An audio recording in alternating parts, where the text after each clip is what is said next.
Now, to start the Research Bazaar, we'll hear from the work of two researchers on campus related to this year's theme. We'll try and take a couple questions at the end of each talk, so please put your questions for the speakers in the chat. First up, we'll hear from Malia Jones about lessons learned on the front line of the COVID-19 social media infodemic. Go ahead, Malia. Thank you. Thanks so much for having me. I'm going to share my screen first, which I think will boot you out of sharing screen, Sarah. Okay. Hopefully you can see my slides. Can I get a thumbs up? Okay, awesome. So thank you so much for having me. Oh, but I can't see my notes. Hold on one moment. Here we go. All right, hopefully now you can see my slides, but not my notes. Thanks again for having me. My name is Malia Jones, and I'm really delighted to be here today. I'm going to talk today about an emergency public health science communications project that I accidentally launched at the beginning of the pandemic and have been contributing to and from time to time running ever since. And I'll first give you a brief outline of where I'm headed today. I'm going to tell you the story of Dear Pandemic, including how it started and where it's been over the last many weeks. I'll talk some about the role of too much information and social media in the public health crisis of the pandemic, as well as the pandemic response. And then I'm going to talk, and then I'll wrap up with the promised lessons learned. And these will be lessons that I personally have learned on the front lines of the COVID-19 infodemic. So first, let's talk about definitions. If you have felt over the past almost 2 years that you're drowning in information, that's the infodemic. WHO has defined an infodemic as overabundance of information. So it's not just misinformation, it's too much information, and it can include misinformation and disinformation. And they've identified this as a public health crisis in addition to the pandemic itself. This situation of just having too much information to cope with is as bad as having no information. It's harmful to people's physical and mental health. It can increase stigmatization. It threatens precious public health gains. And as we have all seen, I think really clearly, it can lead to poor observance of public health measures, especially in a time where there's a lot of uncertainty. And so where I come into this, many feels like decades ago, but it was actually only almost 2 years ago, I got up one morning. I studied how infectious diseases spread through groups of people before the pandemic, and I still do. My training is in epidemiology, specifically community health and geography. And I studied vaccine hesitancy. So I was kind of working in this adjacent area, saw this new infectious disease coming, and I woke up on the morning of March 5th, 2020. CDC had just updated their guidance about who could be tested for COVID-19. And by doing that, they really were implying that COVID-19 was spreading within the United States.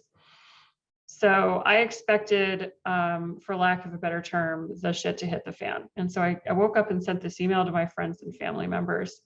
And in it, I said, you know, I'm not an expert on novel diseases or pandemics, but here's what I see coming just based on where we are so far. That email went viral, first on in my email, and then it got posted on social media, especially on Facebook. And I estimate it got something like 10 million views on Facebook. I can't tell you exactly how many it got because I deleted it. My email address was on that thing. And so as you might imagine, I started getting a lot of email. I was very overwhelmed, and I reached out to my longtime collaborator, Dr. Allison Buttenheim at Penn. Allison came up with a brilliant idea to launch the, to deal with this kind of overwhelming number of influx of questions we were both getting on some kind of a public page. And so on the same day, we talked, we kind of joked like, haha, this is very funny, we're famous now. Next thing you know, Dr. Oz will be calling us. And didn't you know, the next day, Dr. Phil called me and begged me to fly to Los Angeles in that second week of March to deliver the message that we had a pandemic inside the United States. I declined. So I did appear on Dr. Phil, but via Zoom, much to his producer's dismay. And on the same day that I was on Dr. Phil, Allison launched Dear Pandemic. That email eventually ended up published in USA Today. It got a lot of eyeballs, and I was still in this position of just receiving a ton of inquiries. People wanted to know what to do in practical terms, right? The public health guidance wasn't applied enough, wasn't practical enough, and wasn't responsive enough at that time. So Allison and I collectively, we started posting advice and kind of interpreting science information on this Facebook page called Dear Pandemic. We also reached out to a number of our colleagues, friends mostly, who work in related fields and who were already active on social media, and invited them to join us. And so we formed this collective of scientists who were on social media, correcting misrepresentations, providing practical information, interpreting the science, and generally helping people get through, right?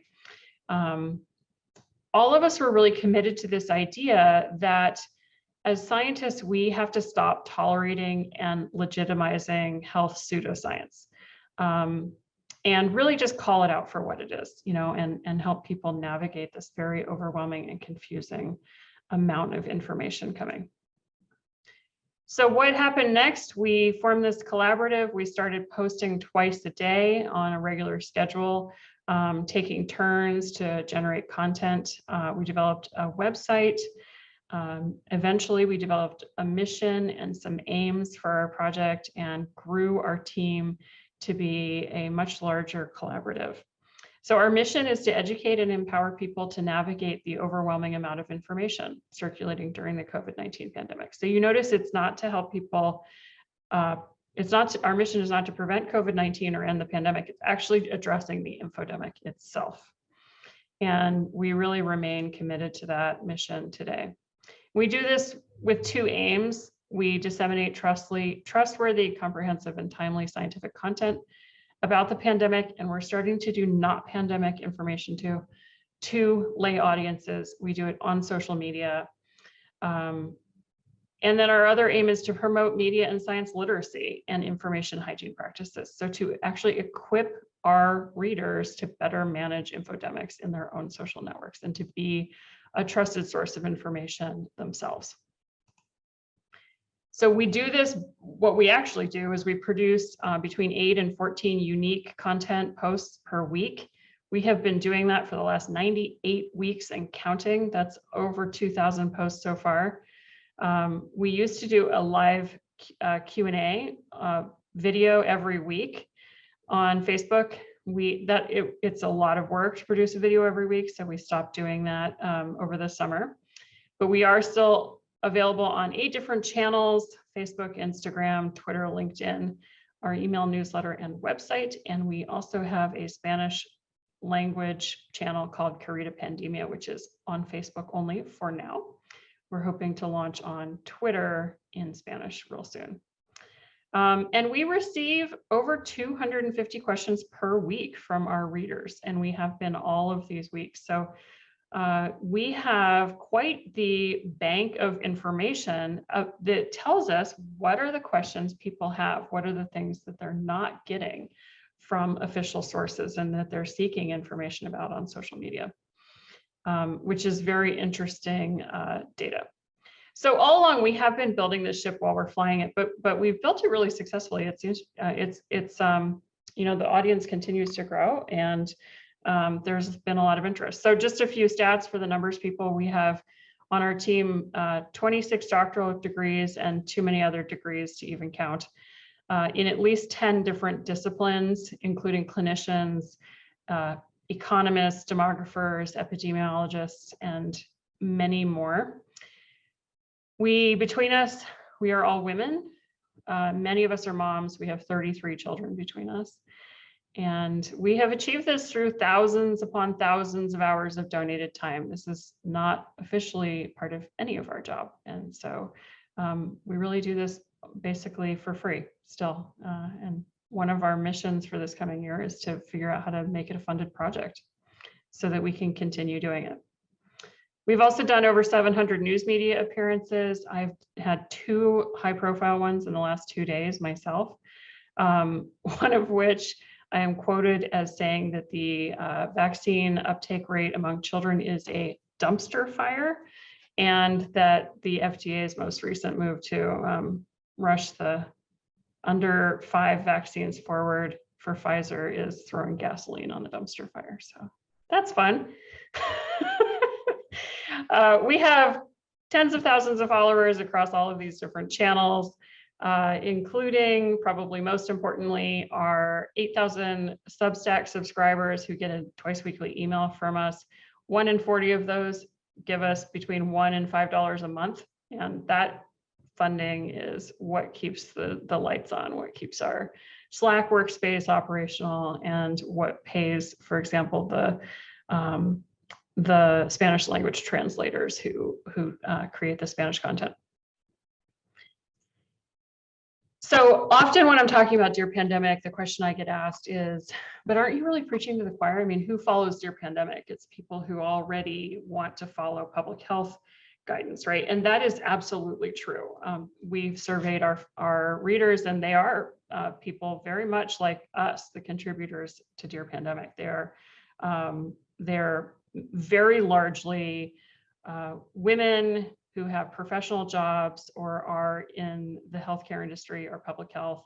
Many of them are about my age, have children, and are just trying to figure out how to navigate daily life. And also, those people, those women, are all important nodes, important trusted nodes of information in their own networks.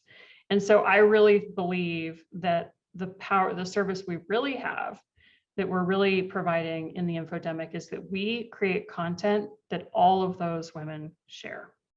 And I say women because our followers are over 90% women.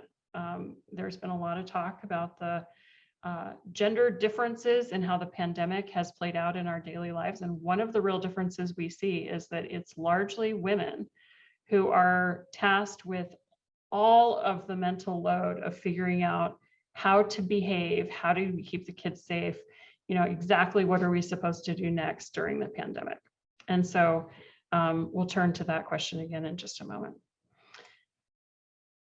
So why is this? I think the Infodemic is so important and has become such a feature of the COVID-19 pandemic because this is the first pandemic we have ever faced in the age of social media, and information really flies on social media in a way that information has never flown before, right? But the problem of misinformation getting more reach and altitude and moving faster than truth is a very old one. In fact, the title of my talk is a quote from Jonathan Swift from the 1700s. So this is not a new problem, but I do think social media has given it all new scope and speed.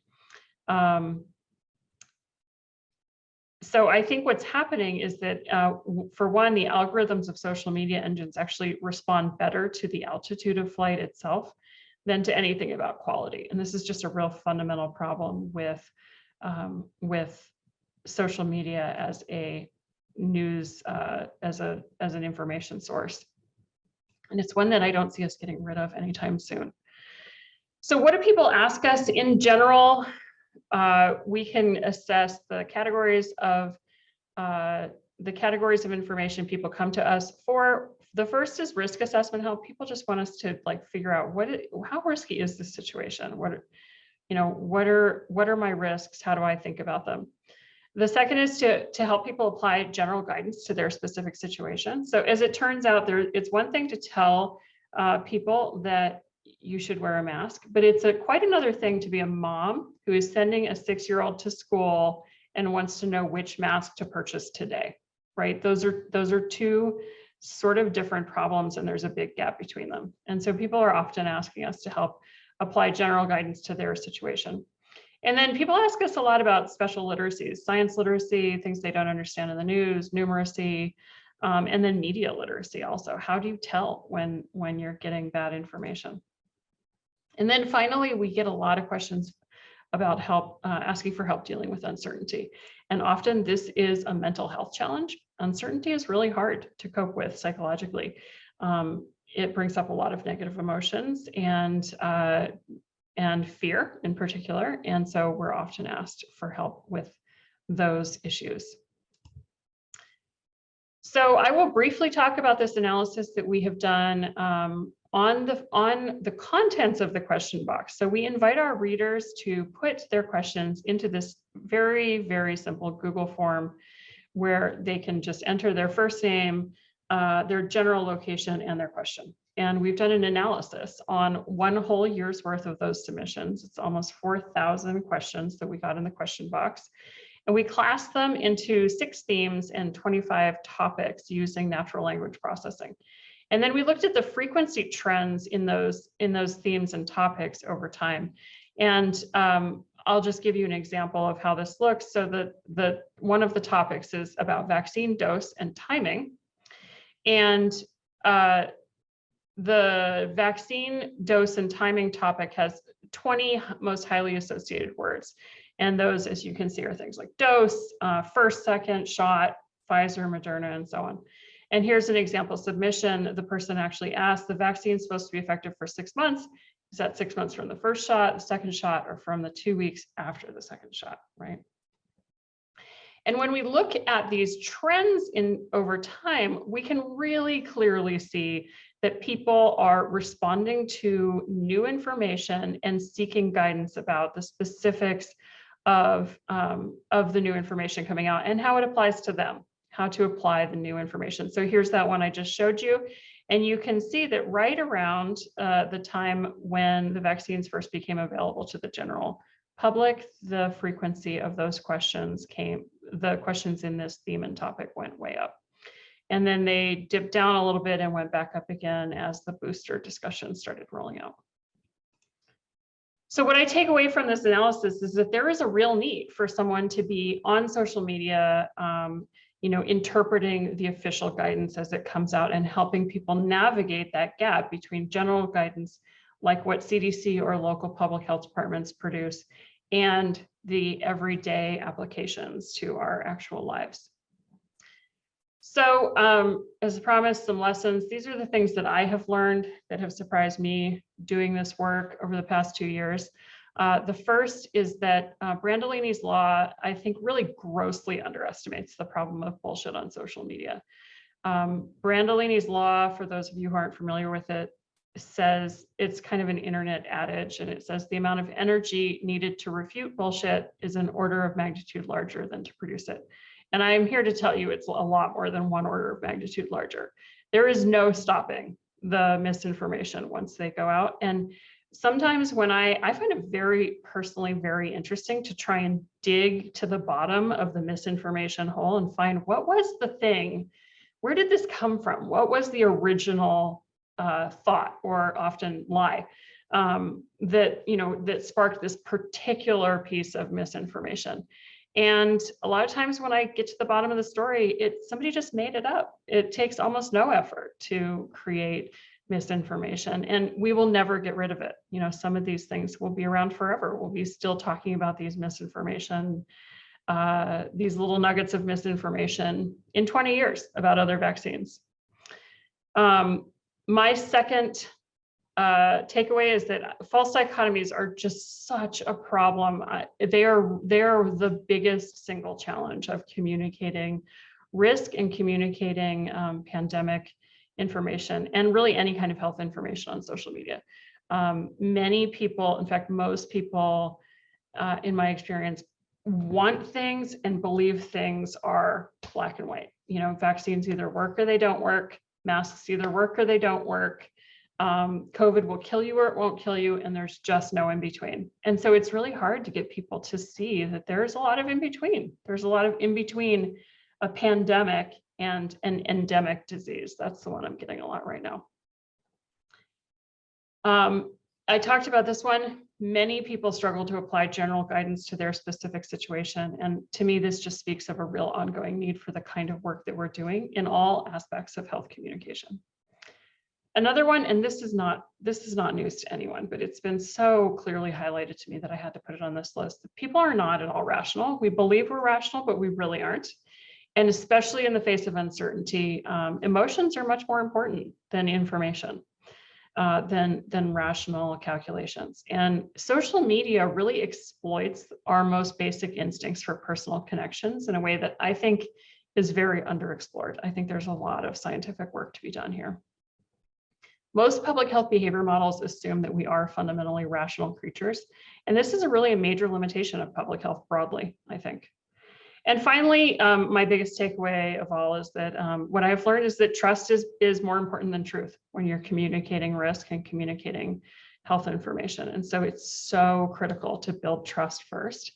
And the reason misinformation does fly while the truth comes limping after is that people often see misinformation from people they trust. And so they believe it. Even when they know it's not real, they still gets in there. It's very sticky because of this trust versus truth problem. So in brief, here are my tips. If you want to communicate science on social media, trust is more important than truth. I think we have to fight the infodemic on its own turf, which is on social media. When we're doing that, we should be specific and practical. We have to make things useful. General guidance will not cut it. And finally, we have to make it painless. Better yet, make it funny when we can. All of our best posts have been ones that are a little bit funny. So that's what I have for you today. Here's where you can learn more. I think I went a little over my time, so probably don't have time for questions, but you can feel free to email me with any questions you have. I don't see any questions in chat at the moment. If some come in and you'd like to answer them via chat, you can. I'm going to ask one question with the time we have, in that you talked a little bit about making materials accessible for everyone to understand, making it clear and in plain language. And I'm wondering how your team works together to accomplish that goal, because I'm sure different people on the team have differing skill levels with that particular aspect of communication. That is a great question. So yes, as scientists, we're trained, really carefully trained to be terrible at plain language communication, right? We're specifically trained to do something different, which is to write in scientific language in very specific terms so other scientists can understand it. And so adapting to writing in plain language is really a challenge. And the way that we achieve this is we have a little internal, so we have a workflow for a post. And I actually think I might have an extra slide about, no, I don't, sorry. We have a workflow for each post. And part of the workflow is that when a post draft is ready, we post it on an internal Slack channel for a brief peer review. This helps take care of, peer review is always important. And it also helps any points of where it's unclear, where it needs a little editing, or where there's a mistake often can be addressed in that peer review process. We also have a post structure that we ask everyone to follow, and we use an online tool called Readable to check the readability level of our posts and edit from there. Thanks, that's really helpful. I'll have to check out Readable. Let's all thank Malia for sharing about the community that she works with around the infodemic. There's a reactions button at the bottom of Zoom where you can give her a round of applause. Thank you, Malia. That's adorable. Thank you so much. I love the little digital round of applause.